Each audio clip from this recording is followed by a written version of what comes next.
The brave officers who are still miraculously alive completely realize the absolute futility of the entire attack, but they have absolutely no way to stop the thousands of men still pouring out of the rear communication trenches. The massive, heavy gears of the military machine simply cannot be reversed.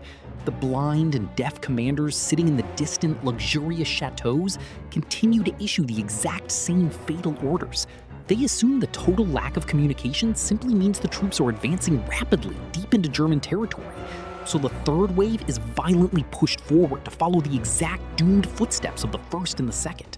The beautiful green valley of the Somme has been completely and violently transformed into a deep, dark ocean of human suffering.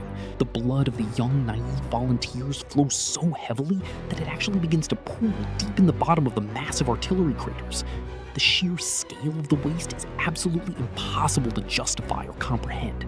These young boys were promised a great, glorious adventure that would finally end the terrible war. Instead, they are being methodically and mechanically butchered in the absolute prime of their young lives.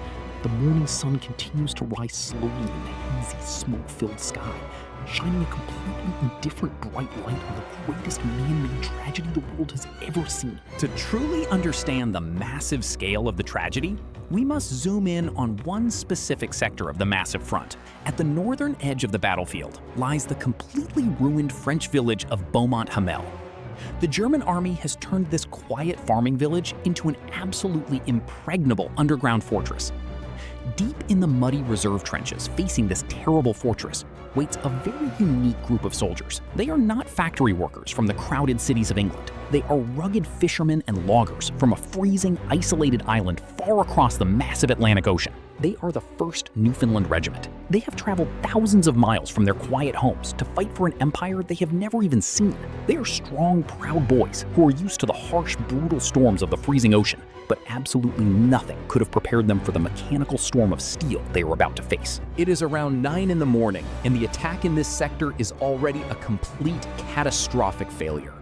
The first wave of British troops has been completely massacred, and their bodies are hanging heavily in the unbroken German barbed wire. The incredibly narrow communication trenches leading to the front lines are completely choked with the dead and the bleeding wounded. It is physically impossible to move through them. But the blind generals sitting in the rear still demand that the attack must continue at all costs. The orders arrive for the brave boys of Newfoundland to begin their advance. Because the trenches are completely blocked, they're forced to do something absolutely suicidal. They have to climb out of their reserve trenches and walk across the completely open ground just to reach their own starting line.